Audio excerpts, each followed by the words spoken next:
Passionate about sharing her science and the cool astronomy being done in Australia. Laura is currently a Postdoctoral Research Fellow at the University of Sydney and Project Scientist of the Variables and Slow Transients survey with ASKAP. So, ladies and gentlemen, could you please make welcome Laura Driessen.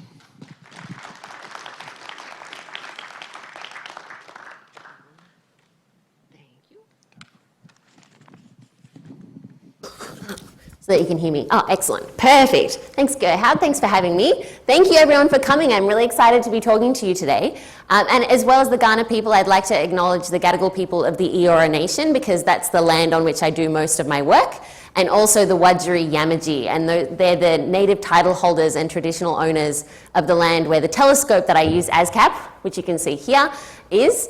We're always very grateful to them for the use of their land so that we can do the amazing astronomy that I'm going to talk about today.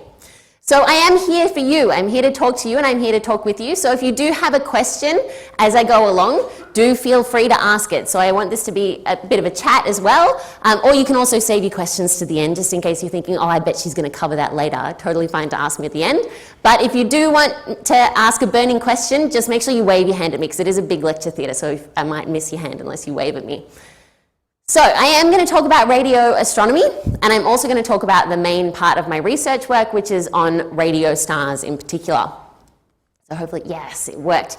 So the first thing that we need to talk about is light, because as a radio astronomer, I'm perhaps the worst named type of astronomer, because when I say radio, most people think of things that are sound, right? When we think of radio, you might think of your car radio. I think it's a little bit less likely that you think of a radio like this. You might also think of a walkie-talkie or a radio show like ABC, right? So those are all things that we call radio. The problem with all of these things is that they're sound, not light. And of course, as many of you might know, we can't listen to space, because in space no one can hear you scream. There is actually sound waves in space, but they're very, very big, not the kind of sound waves that we can hear. If you want to know about the sound waves in space, you can ask me about those later. So when I say radio, I'm actually talking about a type of light. So I'm talking about a wave of electromagnetic light. And this is the reason that we have this confusion between sound and light, is because the way that all of these things know what sound to play is through radio waves. And you're probably more familiar with radio waves than you think, because Wi-Fi is radio waves, Bluetooth is radio waves. The way that your phone connects to the internet basically in every way is radio waves. Of course, the way that your car radio knows what to play, that's all because of radio waves of light. And the reason that we even have radio astronomy is because of telecommunications. So radio and sound are both really interconnected, but when I say radio, I definitely mean the type of light, not sound at all. I'm only ever talking about the light. So when I'm talking about light, I'm talking about the electromagnetic spectrum. So many of you will be familiar with this, and of course the type of light that we can see with our eyes is called optical light or visible light, and many of you will be doing astrophotography or using your excellent telescopes to look with your eyes to look at space. But there are, of course, a lot of different types of light. The shortest wavelength of light that we can see with our eyes is violet, down the sort of blue end to violet. And if we keep going up to higher frequencies or shorter wavelengths, we end up at UV, the type of light that burns your skin, X-rays to take pictures of our bones, and gamma rays, which is the type of light that turned Bruce Banner into the Hulk. But I'm not interested in, well, I am interested in that end. In fact, I'm interested in every type of light that you can possibly collect, because I'm an astronomer and an observational astronomer in particular, and we're greedy and we want everything if we can get it. I'm down the other end. So the longest wavelength of light that we can see with our eyes, or the lowest frequency, is red. And if you keep going to more red, you end up at infrared, which you might know from night vision goggles in the movies. But infrared is also closely associated with heat, like fires and things like that. You keep going down in frequency, you end up at microwaves, which is the type of light that we use to heat up our food in a microwave. And then you end up at radio, which is my favorite type of light. So the type of light that we can see with our eyes, each wave, the distance between two peaks, is a couple of hundred nanometers. So you take a meter, divide it into 1,000, that's a millimeter, another 1,000, that's a micrometer, and another 1,000, then we're talking about nanometers. So we're really, really, really tiny. Radio waves, on the other hand, the distance between that peak can be anywhere from centimeters to meters. So when we're talking these waves of light, you could actually imagine the size of this wave of light. The typical frequency that we'll look at, or the wavelength, I'm a radio astronomer, so we do talk in frequency rather than wavelength, is 21 centimeters, or 1.4 gigahertz. So the type of wave one of the types of waves that we're most interested in, you can really imagine that, right? A bit shorter than a ruler. So that's what we're talking about when I'm talking about radio waves.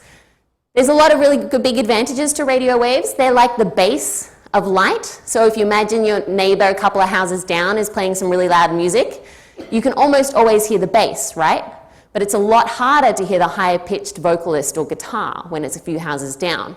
And that's because low frequencies of sound are much more bendy. They like to go through and around things.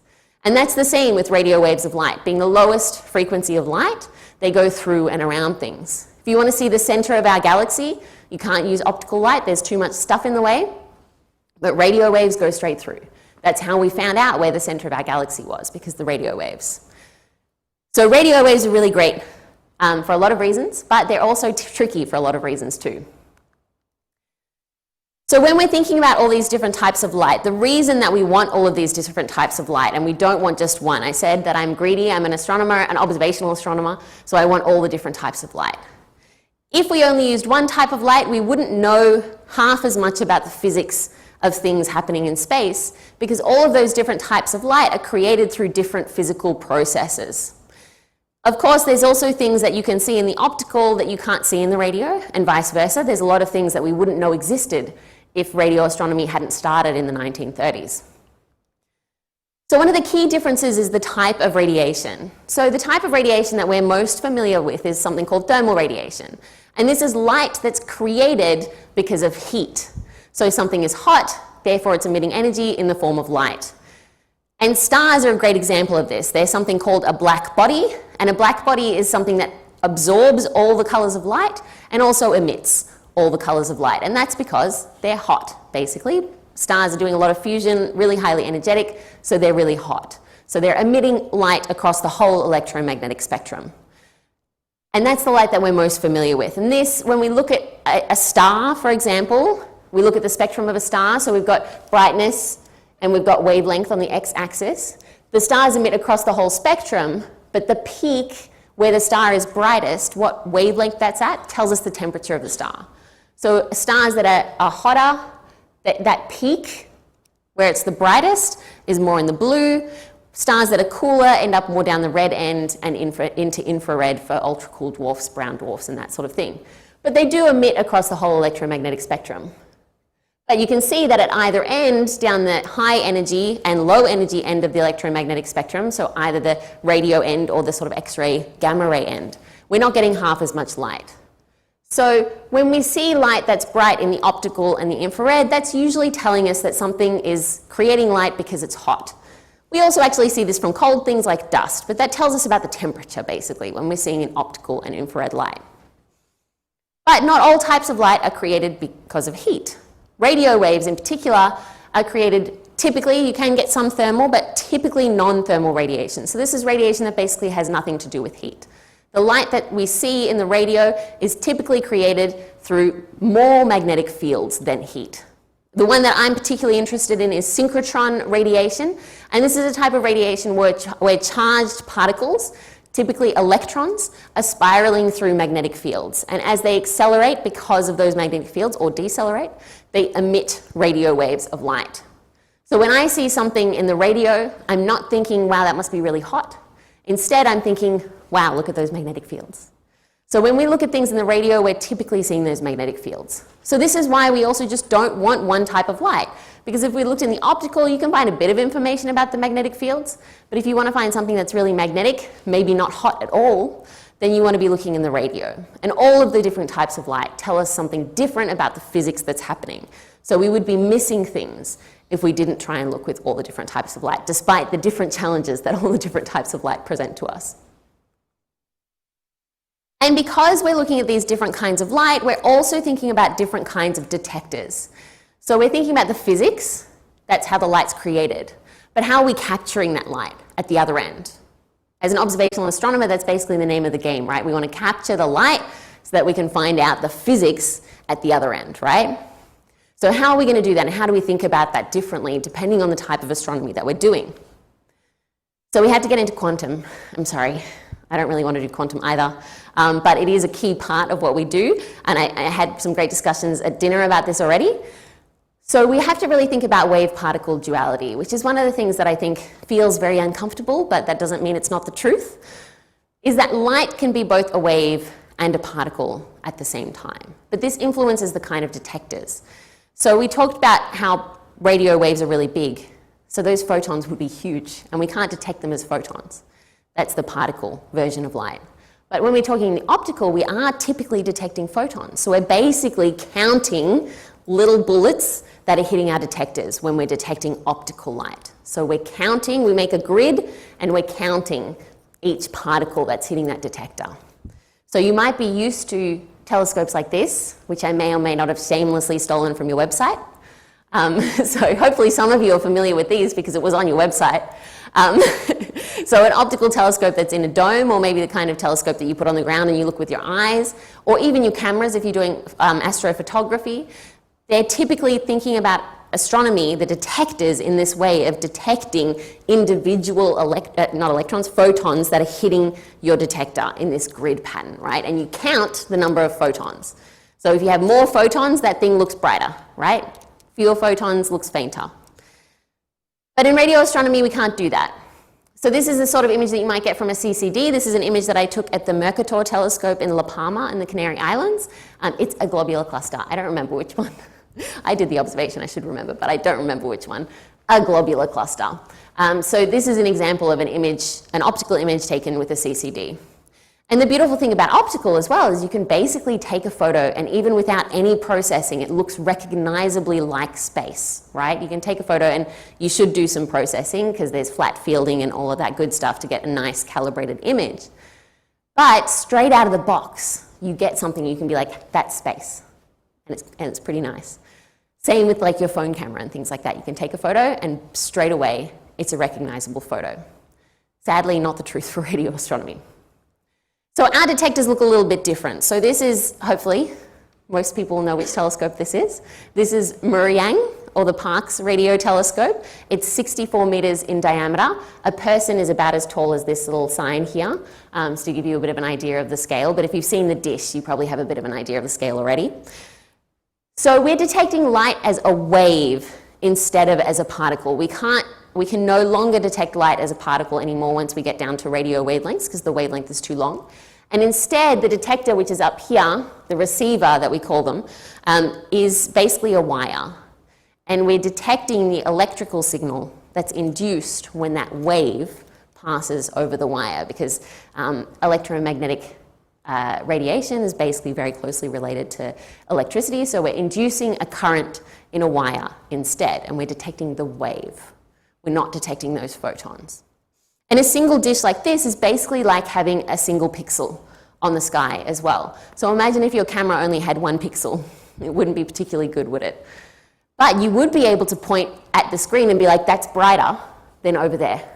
And that's what this sort of telescope does. It's like one giant pixel, and it can detect the brightness or measure the brightness inside that pixel, which is extremely useful for a lot of science cases and was also a nice way to start. So radio astronomy started with single dishes like this. But because we're detecting waves, and they're big waves, we also have a lot of advantages because we can do something called interferometry. This is the telescope that I use, a photo that I took out in the outback in WA. This is called ASKAP, the Australian SKA Pathfinder. And this is only one small part of it. You can see 6 dishes here. It's actually 36 dishes spread out over 6 kilometres at a site called Inyarimana Ilgari Bundara, the CSIRO's Murchison Radio Astronomy Observatory, which I will just call the observatory because it's quite long. And the beauty of radio astronomy is that we can keep making dishes bigger and bigger by creating them out of lots of small dishes. The problem with a big dish like Parkes, this is 64 meters in diameter. The biggest movable radio telescope in the world is Effelsberg and the Green Bank telescope. They're 100 meters in diameter. The biggest telescope in the world is FAST, which is 500 meters in diameter, but it's not movable. It's just a big bowl. The problem is you could keep building your dish bigger and bigger to collect more light, which gives you more sensitivity and better resolution. But eventually gravity says no. You cannot keep making your dish bigger and bigger before it collapses. And also the problem is that you've got to keep it a nice parabola, right? And that gets harder and harder the bigger that you try and make it. So we can't keep making telescopes bigger and bigger, but we can instead spread out 36 dishes over 6 kilometres and effectively make a 6-kilometre telescope. So we combine all the signal that these individual telescopes make to sort of simulate a telescope that's 6 kilometres in diameter. So we get excellent resolution, and the best part of this is we can now basically fill in all those pixels. Rather than having a single pixel on the sky, we get all the different sizes on the sky by spreading out our telescopes in this way instead. Disadvantage? Computationally very challenging. So it has its issues, but this is how we make our telescopes bigger and bigger and our resolution better and better. But of course, radio telescopes can get even weirder because we're detecting the electrical signal. We're not detecting photons, so we can get weird. So this is the MWA, or the Murchison Wide Field Array Telescope. Each of those little spiders or antennas is like this big. And they're in tiles, 4 by 4 tiles, so there's 16 per tile. And there's 256 tiles spread out over 6 kilometres next to ASKAP, which means there's 4,096 of these antennas in WA that are all combined to make one telescope. And we're doing this even bigger. I don't have a slide for it, I don't think. No, I don't. With the SKA, the Square Kilometre Array, which is also being built right next to these telescopes, and that's going to be 132,000 antennas spread out over, I think, 150 kilometres, and each one looks like a weird Christmas tree. So while radio astronomy has its challenges because we're detecting these waves instead of detecting photons, it also has these advantages in that we can do interferometry. Basically can't do this in the optical. There is optical interferometry, but it's not quite the same. So that means our radio images look a little bit different. This is an image from ASKAP, all those that 36 dishes out in Western Australia. This is pointing away from our galaxy, so we're looking into extragalactic space. You can see some little bow ties. These are black holes, and I'll get into that a little bit more later. Or our galaxy can look something like this. This is an image that I made during my master's using the LOFAR telescope in the Netherlands, as well as the Westerbork telescope in the Netherlands and the VLA in America. And you can see this is this one, and this one, and this one are supernova remnants, exploded stars. And I can tell you that because they're red, so they're getting brighter at lower frequencies. Whereas these blue things are H2 regions, or star-forming regions. So our galaxy looks a little bit different when we look at it in the radio, and so does outer space. But I said it's hard, right? Because we don't, sadly, we don't do a 15-minute observation and then get an image at the end. ASKAP, which is that 36 dishes, produces 12 terabytes per second of data, and I calculated it. That's every episode of Doctor Who 13 times per second. Every single episode of Doctor Who 13 times per second. So that's a lot of data, and this is just a relatively small telescope. The SKA will produce petabytes of data every night. And that's a challenge that we literally can't deal with now. If we could just magically create the SKA right this second, we don't have the computational ability to deal with that much data. So it's going to take about 10 years to build the SKA. Hopefully it keeps getting pushed back like all good construction projects. Hopefully by that time we'll have the supercomputers that can do this. And if I take a simple 15-minute ASKAP observation, and when I say simple, I mean that first image that was just dots, it didn't have any weird bubbles and things in it. It takes 3 to 5 hours to process that 15-minute observation into the image that I showed you. If I do a complicated observation, like the one with all the bubbles in it, it takes even longer to turn that data into an image. So radio astronomy comes with its challenges, but it has these other advantages. For example, if I do a 15-minute observation with an ASKAP telescope, I can then take that data that already exists and divide it into 10-second images if I want to, which is not something you can do. If you do a 15-minute exposure in the optical, you have that 15-minute image and that's it.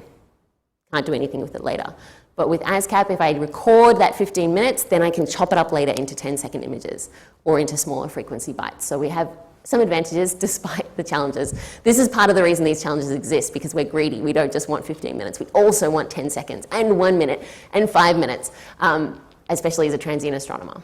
And because we're also greedy, we're often doing different types of observing strategies at once. So using the same telescope at the same time simultaneously to do multiple different types of observation. I'm not really going to talk too much about beamforming, but if you've heard of pulsars, that's the sort of observation that we would do to do pulsar timing, where we're not making an image, we're basically just measuring the brightness of the sky in different patches. So we're often trying to do more than one thing at once, and we want to keep as much detail as we can so we can go back and use the same data for different things. Again, this is going to be really hard with the SKA because we just won't be able to keep the data. It's going to be too big. Now, I didn't talk about beamforming, but I do want to mention polarization because this is really important for radio astronomy, and it is going to be important. I'm going to talk about radio stars, and this is a really key aspect of radio stars. So the other thing that we get in radio astronomy basically for free that you also wouldn't get with optical or X-ray or anything like that is polarization information. This is because the way our receivers are designed, but also it's just kind of the nature of radio astronomy. And polarization you might be familiar with because of polarized sunglasses, where you put your polarized sunnies on and suddenly you can see into water and things like that. It's literally the direction of the light. Most light that we experience, like the light from these lights, is unpolarized. It's just random waves coming out in all different directions. But the light from my laser pointer is coherent, so all the waves are aligned beautifully, so that every wave is stacking up with all the other waves to make it more powerful. And if we have that type of light, which we call coherent light, the light that's coming out randomly we call incoherent, then we can get polarization, and that's the direction that the light is coming in. We have different types of polarization. These are the three types of polarization. So linear polarization is when all the light is aligned in a plane, and it could be any direction, but like in this laser, all of the light is aligned together in one plane. Circular polarization, on the other hand, is when the light is going in a spiral, which I think is pretty cool. And elliptical polarization is the combination of circular and linear, so we end up with the light sort of going in an oval. And with our radio telescopes, the receivers are typically cross wires, so you can tell the orientation of the light as well as telling the brightness of the light. So that's why we can detect this.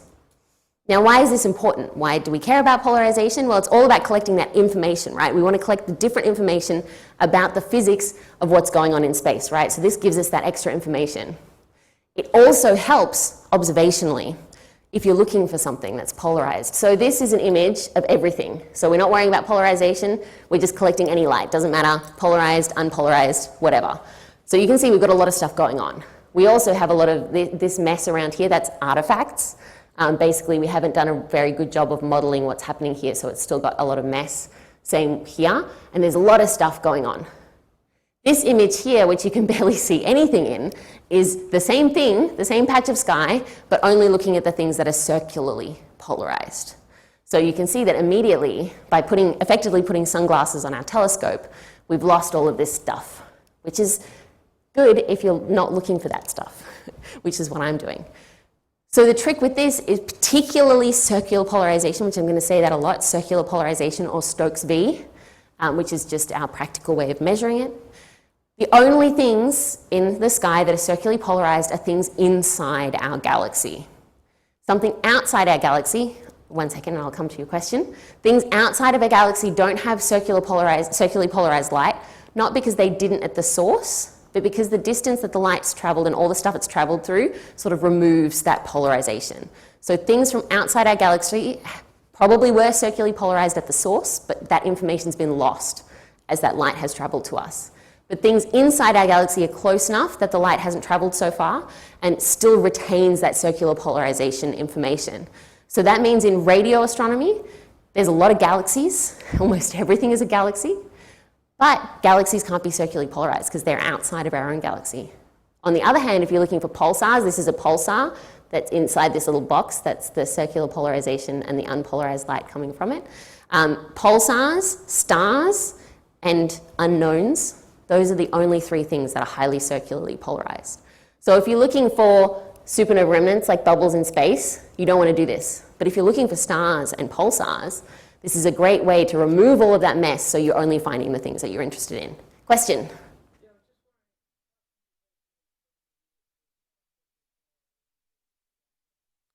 So it's computationally expensive in the sense that you are creating a new data product, but it's actually cheaper because this type of image, because of all the complicated emission, and you want to get all of the emission right, we have to actually do more loops in what we call the clean algorithm, which takes the data from numbers, which are voltages, into this image. You have to do a lot more loops to get something nice.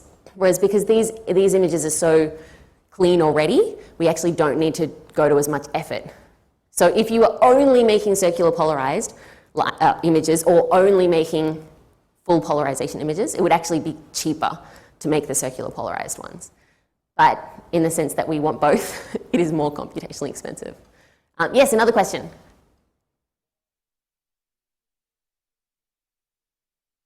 Why are the radio waves circularly polarized?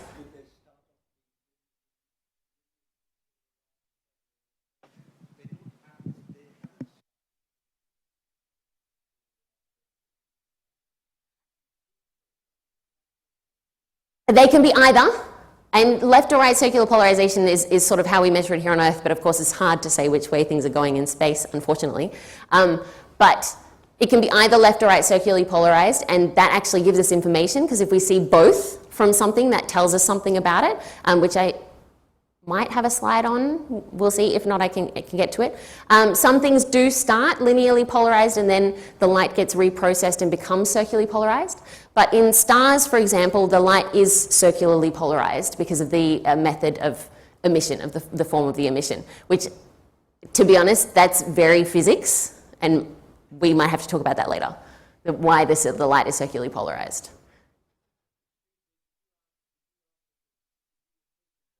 Yes. Yes, sorry, the question was, why is the light polarized? And does it start one type of polarization and change into the other type of polarization? But you can get both, and sometimes, so it's a bit of both. Sometimes it's how the light was created, and sometimes it's because it passed through something that added the polarization. But you can also get depolarization too. So it's a combo of effects. In stars, it's something called electron-cyclotron maser emission, which sounds very fancy. I think I will talk a little bit about that. So we can get this information, and by having something polarized, that basically means that the light has to be coherent. So it has to be lined up, which also means it's brighter because the waves are all lined up beautifully, so they're basically adding together to boost the brightness. So when we see something that's polarized, that's already telling us something about it by telling us whether it's coherent or incoherent light, because those are produced using different physics. Okay, cool, so that's the background, radio astronomy. Of course, we'd have to do a whole series of lectures if we wanted to really get into radio astronomy. There's a lot more. I didn't talk about pulsars, FRBs, any of that stuff. Because as well as working on stars, I also work on transients, so I look for things that flash, change, and there's a bit of a combo here in radio stars. But we're going to focus on radio stars today. So the first question is, what is a radio star? And I often actually talk on the radio, and then of course the host always makes the joke that I found one, because I'm talking to one. But that's not the type of radio star that I'm interested in. So given that I've just done all that background, I'm looking for stars, and I mean actual stars, not pulsars, nothing like that. I mean fusion, big balls of plasma, like the sun, that emit radio light. I already showed the black body, so we know that all stars in fact emit radio light as part of the black body emission, right? But we can't detect that because it's too faint. It's in the wings, right? It's really, really faint. So we're not talking about thermal radio emission, we're talking about radio emission that's because of these magnetic fields, typically synchrotron, so electrons spiraling through magnetic fields, and that is actually sort of how the polarization comes into play, because we're spiraling. So I'm talking about that type of thing when I'm talking about radio stars. Now our sun, damn it, didn't work. Hang on, let's just see if we can get it to work. Video. Or not. Oh, okay, no, it didn't like that. So this is an image of the sun with ASKAP, and we actually can't point ASKAP directly at the sun, it's too bright. So this is sort of ASKAP looking at the sun out of the corner of its eye. And you can see some spots because they're magnetic, right? And we're looking at magnetic stuff, so we're seeing the spots, and you can just see the disk of the sun. So our sun is technically emitting radio light. But if you put the sun at any kind of distance, we would no longer detect it as a radio star, which is great, because we want our sun to be a weak radio star Radio light, magnetic fields. And if you have a star with magnetic fields, we can see some really interesting things. But let's talk about why we might be interested in radio stars to start with. So a star that emits radio light means it has strong magnetic fields. We do see radio emission from a whole range of different types of stars.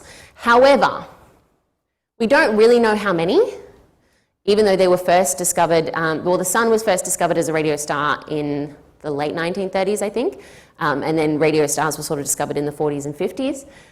We still don't really know how many stars are radio stars, and we don't know exactly which ones. So I'm sure you all have a favorite star, and unless it's a really famous star like Proxima Centauri, if you said, hey Laura, this is my favorite star, it spins this fast, it's this hot, it has a binary companion or not, it's this old, even if you knew all of that information, I still wouldn't be able to tell you whether it's a radio star or not unless I look. So we don't really know the characteristics in really great detail. We know some sweeping things about them, but we still don't know in really great detail why some stars are radio stars and others aren't. If you also said, hey Laura, that patch of sky over there, that's my favorite patch of sky, how many radio stars are in that patch of sky? I also wouldn't be able to tell you because we still don't have a really good idea of the population of radio stars. And to understand what's going on with something, we actually need quite a lot of them to get a big picture of what's going on with them. And we can use, if we can see a star and it's emitting radio light, we can use that to investigate really specific physics, which I'll talk about a bit more in a second for some of these. But plasma physics is one of those, magnetic fields in particular, because it's radio stars. Dynamos, so a dynamo is how the magnetic fields are produced, so the physics that's happening inside the star that means it has magnetic fields. Coronal heating, so the corona is the outer layer of a star and it's typically way, way hotter than the next layer in, and we don't really have a great idea about why the corona is so hot, but it probably has something to do with the magnetic fields. So we have information about that. Flares, so stellar flares like solar flares, and a whole bunch of other things like stellar winds. So we can get a lot of physics if we can detect a star in the radio. If you like astrometry, I've heard some people like getting really high resolution, so you really want to know where things are in the sky, and we want to be able to compare two different telescopes, right, and get the positions really well aligned. That's actually quite challenging. The reference frame that we use, that's our most precise positions, are actually radio. So we need a better way of linking the radio and the optical together, and that only works if you have something that's both a radio source and an optical source, right? Which is more of a challenge than you might think. So if we find more stars, typically optical sources, and if they're radio, then we can link the positions together really well. And one that I'm going to talk about is if we have a radio star, how might that affect the planets orbiting the radio star? Oh yes, this one worked, excellent. So this is a solar flare detected by one of the NASA instruments. I think my little reference fell off, but that's okay. So you can see this beautiful solar flare, right? And we're on Earth, and if we get hit by one of these solar flares, we usually see pretty lights. I took this photo from Queenstown. I happened to be there when that big solar flare happened last year. So I actually got to see the aurora in Queenstown. So when the sun flares, right, it hits our atmosphere and we get to see pretty lights. If it was a really big solar flare, which has happened before, it can cause blackouts or it can knock satellites out, but we'd be okay. Even if a really big flare happened, I don't know how okay I'd be if I couldn't use Google Maps because all the satellites were knocked out, but alive. So for us, the sun is a radio star, so it has a magnetic field. Stars that have magnetic fields do flares, just like this. This is because of the magnetic fields, because of magnetic reconnection. But I mentioned earlier that the sun wouldn't be much of a radio star if I put it at any great distance. So it's quite a weak radio star, which also means that its magnetic fields aren't that strong. So we get flares, but they're not that big, and all we get is pretty lights, rather than dead.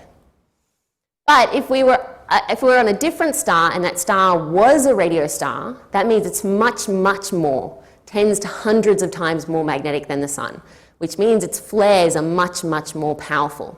And every time the sun flares, it's plasma. That's what you could see in that GIF, is the plasma shooting out of the sun. Plasma is not good for us. But it's also accompanied by X-ray light, also not good for us, and a whole bunch of radio light, which is kind of okay, but it's a good tracer because X-ray light is a bit harder to detect at great distances. And this is important because if a star flared tens to hundreds of times more powerfully than our sun, and we were orbiting that star, we wouldn't be here. Even if the Earth had a really nice magnetic field, it wouldn't be enough to protect us from a flare that was that bright. So when we're looking for habitable planets, we're typically thinking of a couple of really simple factors, right? When we're thinking about a planet orbiting another star and we want to know if that's habitable, we have something called the habitable zone. This star over here is a G-type star like our sun. The habitable zone is between this purple line and the green line, and the Earth is here. And inside that habitable zone, you're close enough to your star that it's not too hot and not too cold and water is wet. Those are our main criteria for habitability for a planet orbiting another star. But solar-type stars aren't the most common type of star in our universe, so this all links up together. If we go to a smaller type star, which is a K star, so these are smaller and cooler than the sun. So if you want to be close enough to that star so that it's not too hot, not too cold, and water is wet, you have to get closer in. So our habitable zone shrinks closer to that star. And if we go to an even cooler type of star, an M-type star or a red dwarf, you have to shrink that habitable zone so much that to be in the habitable zone, you actually have to be inside the orbit of Mercury. So you're really, really close to that star. Now, if we're thinking like an astronomer who wants to find habitable planets, the best type of star to look around is actually an M-type star. This is because M dwarfs or red dwarfs are the most common type of star in our universe, and they typically have a couple of rocky planets each. So if my main mission is to find planets that are not too hot, not too cold, and water is wet, rocky is also nice, it's hard to live on a gas giant, then M dwarfs look like the perfect target because there's loads of them and they all have a couple of rocky planets. So if I'm looking for habitable planets, that's a great place to look. But none of those criteria consider what the star is doing. So our sun is a G-type star and it's, magnetic, but it's kind of fine. These M-type stars are also typically radio stars. So that means that they're incredibly magnetic and they have these flares that are tens to hundreds, even more, times more powerful than the flares from our sun. And now you're right next to the star as well. So not only are the flares more powerful, you're probably inside the magnetic field and you're being blasted by plasma, X-ray, and radio light. So we have to really start considering not just the planets and where they are in relation to the star, but also what the star is doing. And that's what I do. I try and find radio stars, so therefore I'm trying to find the stars that are doing these crazy things so that we know where not to look. So lots of astronomers are trying to find habitable planets, and I'm trying to find the uninhabitable planets. But it gives us a better idea on the path to finding habitable planets if we can understand where you wouldn't want to live, right? Then that means we can target the stars with planets where you might actually be okay to live. So all of this physics is really nice, but that's how radio emission and radio flares can affect planet habitability, but also how we can use radio astronomy to detect the stars that are maybe not so good to live next to. But maybe we could also use radio observations to find exoplanets, because that's one of the things we do, right, is try and find exoplanets. And we've got a few techniques, and some of them are good for finding certain types of planets and not others. So another method would always be good. And this is where Jupiter comes in. So Jupiter is my favorite planet other than Earth. This one's my favorite planet. Excluding Earth, Jupiter's my favorite planet because it's the second brightest radio thing in our solar system, second only to the sun. And this is what it looks like using the Australia Telescope Compact Array, ASKAP, here in Australia. You can see it's really cool, right? It's got Jupiter in the middle and you can see these blobs on either side, and that's because it's actually a ring, so you're looking like in a slice of the ring. So this is Jupiter in the radio, but why? Why is Jupiter a radio planet? Well, some of you might have guessed it because I've talked about this a lot. It has magnetic fields, but it also has something else. It has this really cool planet called Io, a moon called Io. And Io is really cool because it has volcanoes, and the volcanoes shoot material out of Io's gravitational influence. So Jupiter has a ring of Io material around it because Io is just kind of spewing stuff out. So it has this ring of Io junk around it.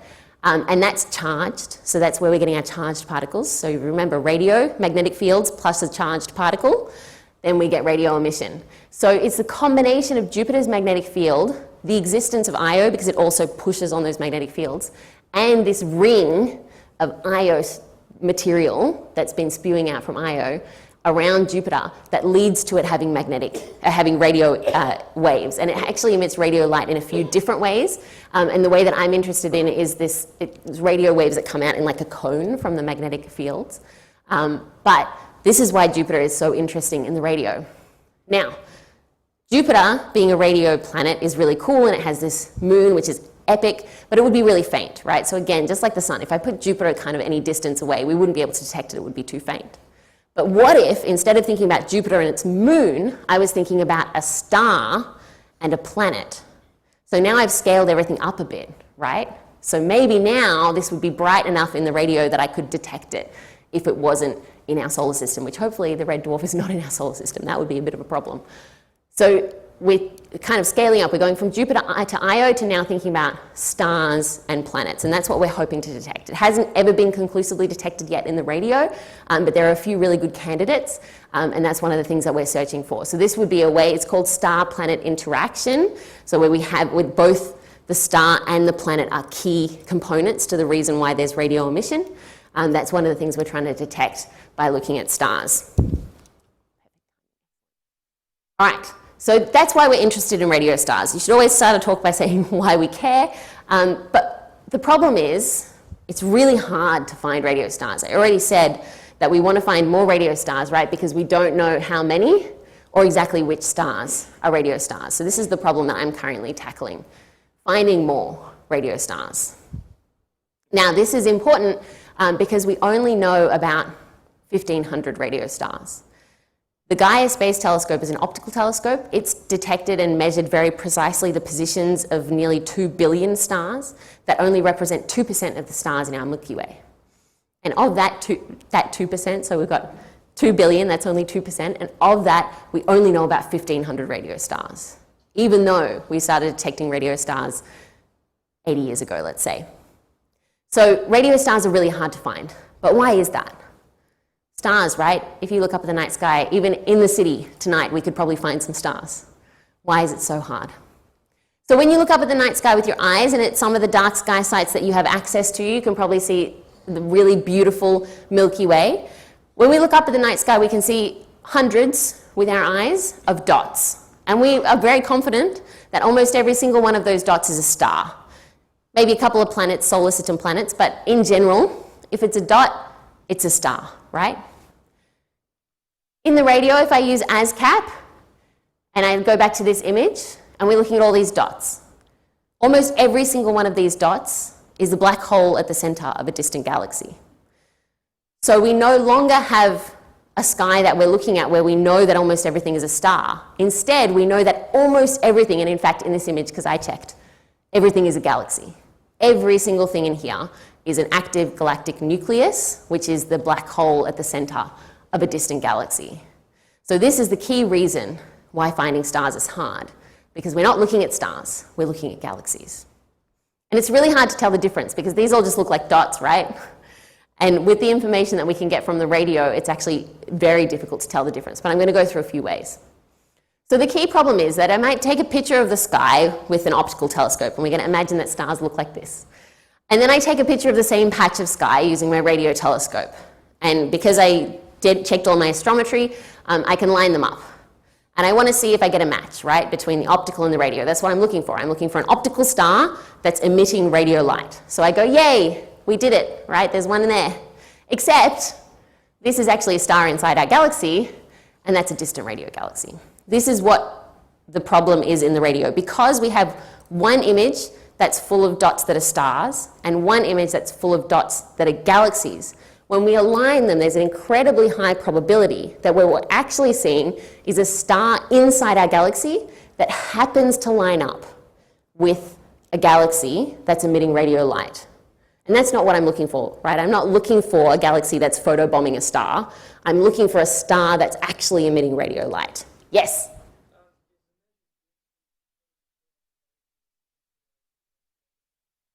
It would be, except distance is really hard to measure. Yeah, so we can't, and especially in the radio, unless you have the the hydrogen line, and you have to really work hard for that, you can't measure the distance. So we're basically working in 2D. But yes, we would love that if we could do it. And the problem is not the star, right? Because we can probably get the distance to the star. Most close by stars, we can get a pretty good distance. The problem is the radio. We basically can't tell how far away the radio is. So what I do is I try and work out ways that we can see these alignments and be pretty confident that the radio light that we're seeing is in fact coming from the star, not coming from a distant galaxy. That's the main thing that I work on. So one of the ways that I do this is proper motion. And I love proper motion. This is probably the least prolific way to find radio stars, but I think is the most fun way to find radio stars. So you can see if you agree with me. So we're trying to fight this problem. And if you can imagine that you're sitting on a park bench and you take a photo and there's someone running past. In this case, it's Bluey. And Bluey is running past, right? And then you wait a few minutes and you take another photo. Bluey has moved, but the background hasn't, right? This is basically what I'm doing when I'm trying to find stars in the radio through proper motion. Stars in our galaxy are close by, and everything in space is moving. So if I wait long enough, I can see that a star in the year 2000, in 2010, has moved. But a distant galaxy is so far away that on a human timescale, we can't see them move. They are probably moving. Imagine it like you're standing on the footpath and a car drives past at 60 kilometers per hour. It whizzes past, right? But a boat on the horizon that's also going 60 kilometers per hour looks like it's moving really slowly, right? It's basically the same thing, but the galaxies are so far away that we can't see them moving at all. So this is what we do, but instead of just waiting a few minutes to take a photo of Bluey, you have to wait years. So this is an optical image. Can anyone see the high proper motion star? This first image was taken 50 years before this image. Can anyone spot it? Yeah? So that's Barnard's star. Probably, did I say? Oh yeah, I put it at the top so if you know Barnard's star. This is the highest proper motion star in the galaxy. So it moves 11 arc seconds a year, which is very fast. So this is basically what we want to do, but in the radio instead. So I did do this and I found 8 stars using a couple of surveys. The problem with this method now is that you need a survey from 30 years ago. And if that didn't happen, then we have to wait another 30 years, right? Alas. So I used a survey which is called the first survey. That's its name, but it also happened to be the first one. So each row here is 2 different stars. So this first row is this star with this horrible name, and this second row is GS Leo. This first image for each one was taken in around the 90s. This one was taken in 2017, and this one was taken in 2021. These were both taken with the VLA, and this last one was taken with ASKAP. You can see the difference in resolution here in the images. But you can see this source here starts over at this blue marker and ends up over at this yellow marker in about 30 years. So we can see just that it's moving. This one's probably even better. You can see it moving from the blue point to the yellow point over 30 years. And galaxies don't do this because they're stationary on the sky. So this is one way that we can be pretty sure that the radio light is coming from the star because it's moving across the sky at the same speed as the star, and galaxies simply don't do that. This comes with a few challenges though. Stars are variable in the radio, so you might take one image 30 years ago and another image today, and it just happens to be on in one and off in the other, or off in both. So you sort of have to have a few kind of things line up, or you have to take multiple images of the sky over and over again, which is my favorite thing to do. So you can find stars. You also need to have pretty good resolution, which is hard in the radio. But the reason I did this is because with the SKA, we should be able to do this much, much better and much faster. So I just mentioned variability. That's the other thing that I love to do. But I've talked about flaring, right? That's a type of variability. Stars flare. So often for a star, we don't see it at all until it does something. And then we're like, oh, damn, it's over there. So we can use this variability to find stars. Because as many of you know, every time you look up at the sky, most things stay the same. And this is even more true for the radio than the optical. I think in the optical it's like 20 or 30% of things vary in brightness. But in the radio it's on the order of 2 to 5%. So most things, let's say 95% of things in the sky don't change. But very few things change. But radio stars are one of the things that flash. So we can see, this is an example of one. This is a galaxy over here. You can see the 2 lobes, and it does sort of wobble around, but that's the telescope resolution. Instead, you can see this source in the middle kind of flashing, right?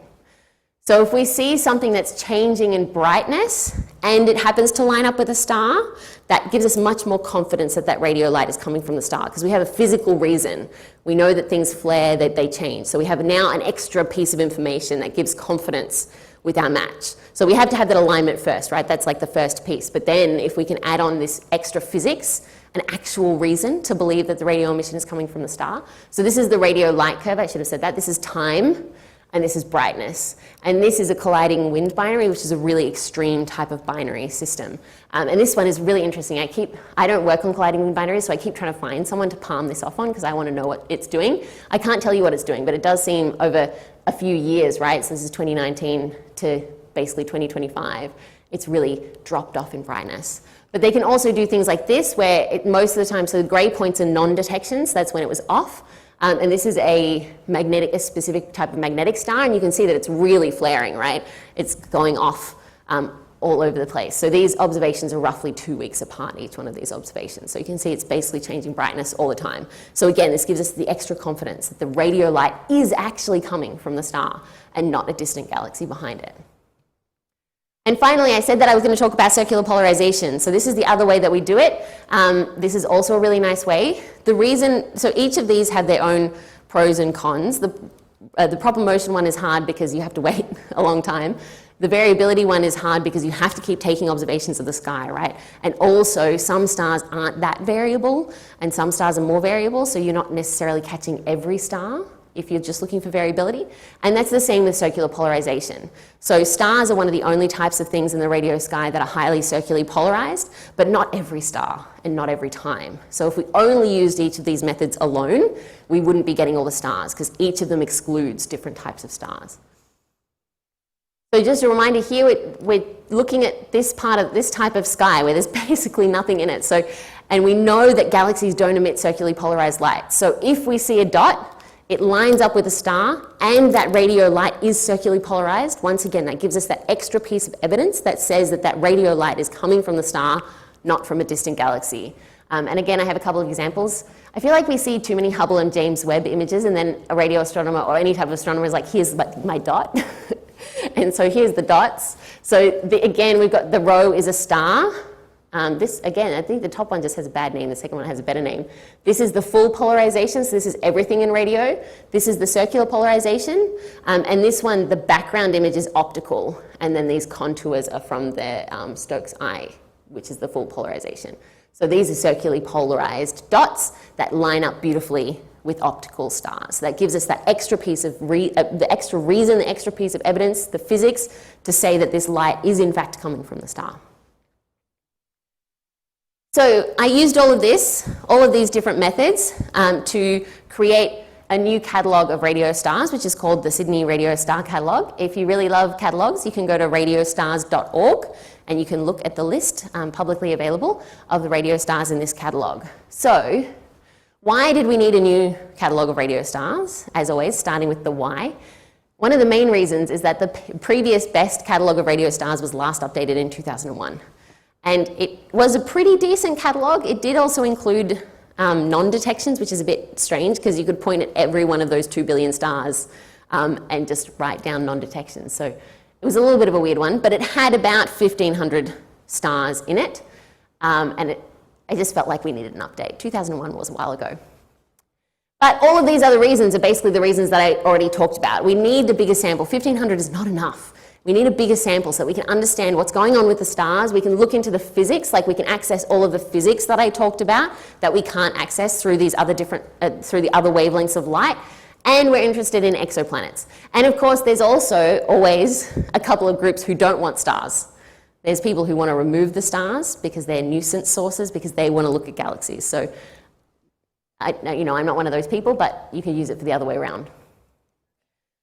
So that's why we wanted to make a new catalogue, and I used all of those methods that I just talked about. I used the proper motion. I also did do cross-matching, but just with some extra caveats on it, as well as the circular polarization and variability to create a new catalogue of radio stars, which more than doubled the previously known number of radio stars, mainly using the ASKAP telescope. So this is the map of the stars in the Sydney Radio Star Catalogue. I specifically looked at stars below 3 gigahertz, and this line here is 0 degrees declination, so that's the equator, and this line here is plus 40 degrees declination.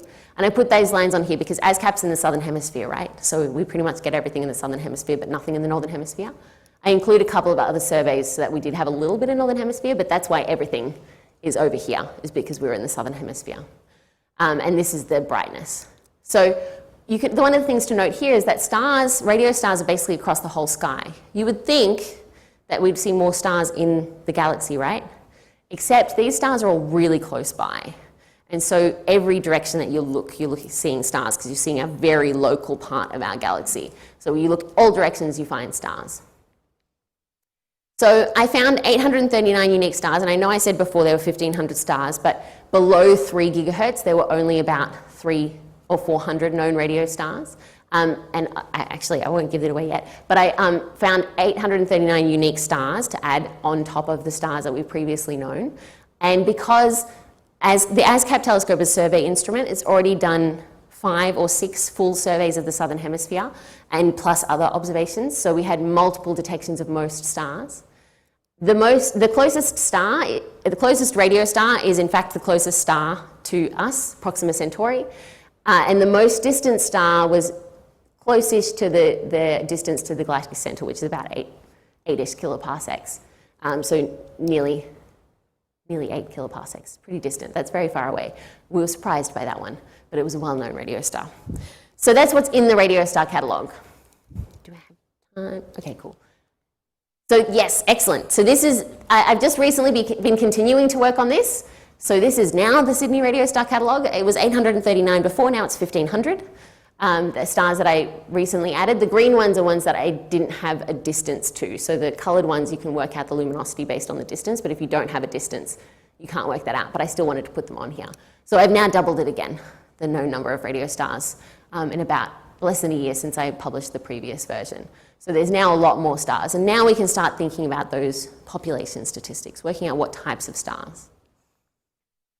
And I will finish up there pretty much on time. So thank you very much. I hope you enjoyed hearing about radio stars and happy to take questions.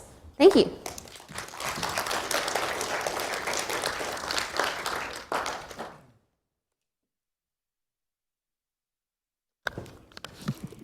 Going over here first, I think. Excuse me. That was a really good presentation. I really enjoyed every bit of it. But with all the technology you've got and all the instrumentation, are you any closer to defining where the FRBs are coming from? Mm-hmm. Yes, we are. So I do actually also work on fast radio bursts. So for those who don't know, a fast radio burst is a really short, really bright flash of radio light. And by short, I mean milliseconds.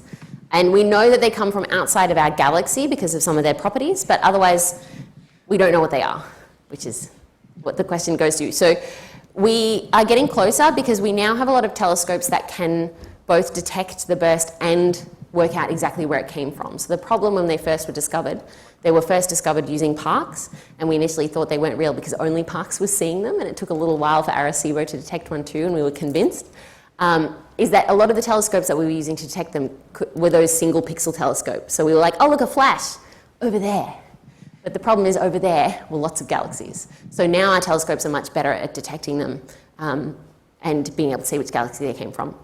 I'm in a group that has a paper coming out soon where we've detected the most distant one. So we're getting closer, but we haven't worked out what they are yet. We're getting there.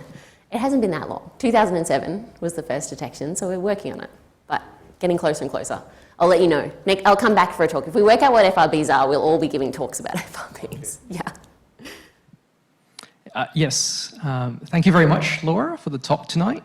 Okay, my first question is, I think we've all seen photos of what Earth looks like. It's called a little blue dot. Mm-hmm. We see that in the visible spectrum range. Mm-hmm. What does Earth look like from a radio telescope? Or can we imagine what it looks like? This is a really great question. So we know it would be radio, we would be able to detect it in the radio. It wouldn't be radio bright if you were an alien very far away. Yeah. But it would be bright in the radio. I don't think we have any images of the Earth. So there have only been a couple of radio telescopes in space, and I don't think they were far away enough to then look back in that same sort of way. So it would be visible in the radio, mainly because of us, but it does have a magnetic field. We just don't have I/O doing the Yeah. spewing the stuff out. Okay. So we would be visible in the radio. I think this is also an interesting question because would aliens be able to see us in the radio? The answer is probably no, because we only started using radio for telecommunications about 100 years ago. So that means those radio waves, even if they were powerful enough, have only had 100 years to travel. So the aliens would have to be within 100 light years to detect that radio light, which is probably one of the reasons why. Which wasn't your question, but aliens. Okay. Maybe my second question is related to that. So I love the movie Contact. Yes, where she put her headphones on upside down. Yes, the headphones. Yeah. Do you use headphones? No, we can. So you can, and of course, radio waves, you can just adjust the like you can up or down frequency them, so you can change them into sound waves. And you can do a few fun things like pulsars rotate, and some of them rotate a couple of times in a second, and so you can you can basically hear them clicking. So you can put headphones on and hear them clicking, but it's not a very good way to do science. It's more for fun, but you can. Cool. You can. And you can, and people have sonified it, so basically translated it into sound just for fun, which I think we should do more of, to be honest. Great. Yeah. Thank you very much. No worries. If you go to parks and you visit, I think they do play like the Vela pulsar ticking. So go and visit parks. Who are we going to next? Yes, go for it. What a wonderful talk. Thank you. You raised one of my chief interests over there. Excellent. Synchrotron radiation from Jupiter. Yes. Amazing stuff. It is. Now, you decided that you would like to look at a similar model between interstellar space. Yes, between a star and its planet, Have you actually modeled the synchrotron radiation from Jupiter, and how do you translate that? I'm very interested to read the paper on this. Yes, so I don't do the modelling work, but there have been papers, and maybe if you send me an email later, I can pass you some of those papers on. So we do the modelling. It's not necessarily that we it was more Jupiter inspired, so we don't necessarily take Jupiter and try and extrapolate from that. We take the magnetic fields and the stellar winds that happen around those stars and do the maths to see what the emission would be from there. So some of the difficulties of this is that it has to do with the period of the planet, the rotation period of the star. So we're looking for periodic emission, but it's not necessarily strictly like a nice period like a pulsar, because it's got these confusion, and also it has to do with the magnetic axis and how that's aligned as well. So there's quite a lot of complicating factors. But it's something called electron cyclotron maser emission, and you can do the maths to work out under what conditions you would get bright enough radio emission. So there have been models, and there have been both mathematics and like computer models. Do you predict? I noticed you put all the frequencies on your presentation over there. In other words, can you predict from the magnetic field, the electron density, the speed, and the direction, because it's coming out in a cone, what those frequencies are going to be? Yes, so this is also a great question. So we detect, and this is the same for Jupiter, you detect a Rory, it's basically a Rory from Jupiter, and you also detect it on Io, but much weaker. Of course. So we predict that the auroral emission that's from this process, from the star, will be at what we call L-band, so it'll be around 1.4 gigahertz. But the radio emission that's from the planet will be at much lower frequencies. We're talking 100 megahertz. Okay. So if you want to just detect the signature, it's easier to look for the star, because 1.4 gigahertz is a bit easier than 100 megahertz. But the trick about the 100 megahertz, if we can detect the radio emission from the planet, that gives us the only way to measure the magnetic field of exoplanets. So if we could do that, that would be incredibly exciting, because one of the ingredients that makes Earth so habitable is our magnetic field. And we've never measured the magnetic field of a planet outside of our solar system. So that's going to be really hard, but if we could do it, it would be excellent. Terrific. Thank you kindly. My pleasure. And thank you for asking the question. It meant that I could talk about it, which is great. Yes? So I gather most of the magnetic field or radio emissions are from smaller stars. Are there any other larger stars like gas giants that may produce radio emissions? I didn't include this. So this is the colour magnitude diagram from the original version of so not the new one with the extra stars, this is the original 800 stars. So for those of you who aren't familiar with the color magnitude diagram, this is the absolute brightness of the star, and this is the color, so it's the blue minus red color from Gaia. The gray points in the background are kind of a whole bunch of stars, just to give a bit of a map, and the colored stars are the radio stars. So we detect stars all the way from brown dwarfs, the coolest type of star, all the way up to colliding wind binaries. These stars down here are things like blue supergiants and symbiotic binaries. These ones are binaries that include a red giant or a red subgiant. We do detect radio emission from asymptotic giant branch stars as well, so from the really big puffy stars, but that's actually radio emission from the dust, so it's not the same sort of synchrotron that I've been talking about. So we do detect radio emission from basically all the different types of stars. The one type of star that we've actually never detected radio emission from is an isolated white dwarf. We detect radio emission from white dwarf binaries, and that's also actually similar to kind of Jupiter Io. It's an interaction, not quite the same, but it's an interaction between the two stars. But we don't detect, so far we've never detected radio emission from white dwarf, but we do detect it from the big hot, well, big cool stars actually, I suppose, the AGB stars, but it's just not my area. And then we do detect it from giant stars as well, and hotter stars. But they do have to be these special magnetic ones. We have a little bit of an idea about those. Yeah, thank you. That's right. Great talk. No worries. Thank you. Got one. Yes, go for it. First of all, thanks so much for your time, Laura. It's incredibly fascinating, this stuff. I just got a question. Can you go into a little bit more detail just about why we can't measure distance with radio telescopes? Because, yeah, I don't know, my understanding of how distance is measured with stars and whatnot is we start by measuring it on one side of the sun, and then on the other side of the sun we take another observation and see how it's moved. Obviously that's 2 astronomical units of distance on our end, and with some fun trigonometry where we work it out. So how come we can't do that with radio telescopes? We actually can't do that out to beyond about a kiloparsec. So parallax distances are only good to about a kiloparsec, and just as a reminder, the center of our galaxy is 8 kiloparsecs, right? So, and that's because of basically the distance becomes so great that the astronomical unit becomes so insignificant that we now no longer can't accurately measure those distances just using trigonometry. The other way that we typically will measure distance is spectroscopically. So, and that then works at very large distances where redshift comes into play. So when we measure distances to radio sources, we typically have to just detect the hydrogen line so that we can detect its redshift. And then you can get a redshift distance. But in the optical, we'll also use photometric distances, where you basically use the colors to also sort of work out the redshift, but we don't have that in the radio. So the interesting thing about radio is that, so when we think about things in space, we think if something's further away, it's going to be fainter, right? That does not apply in the radio.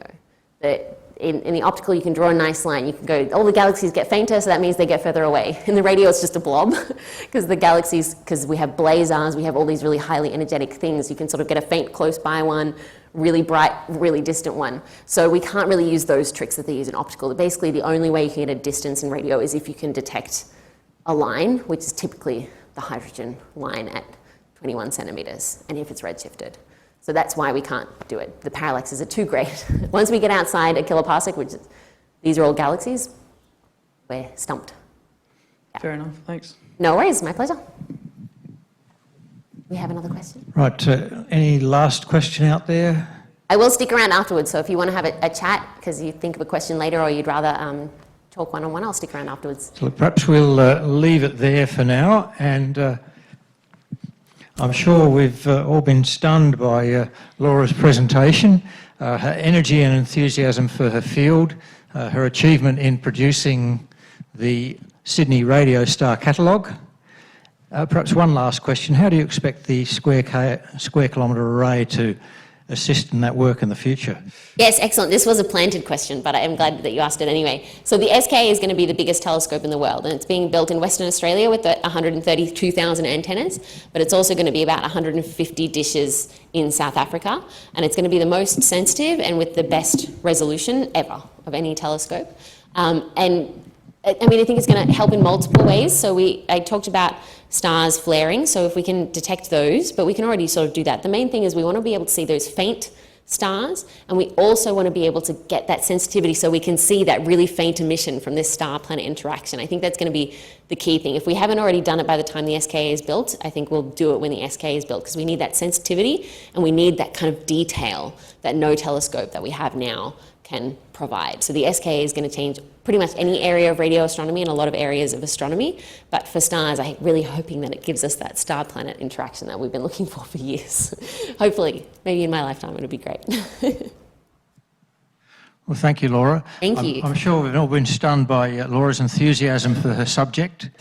It's unusual to find someone so skilled in and producing such results at a seemingly early age, but also being such a good science communicator, taking us on a journey from the very basic physics all the way through to an appreciation of what she has achieved. So, Laura Driessen, watch that name. I think we'll see some outstanding work involving that name in future. And just a little something to remember us by on, we'd usually say a cloudy night, but maybe clouds don't affect radio astronomy as much. Thank you very much, Laura Driessen. Ladies and gentlemen, please thank Laura again for her presentation.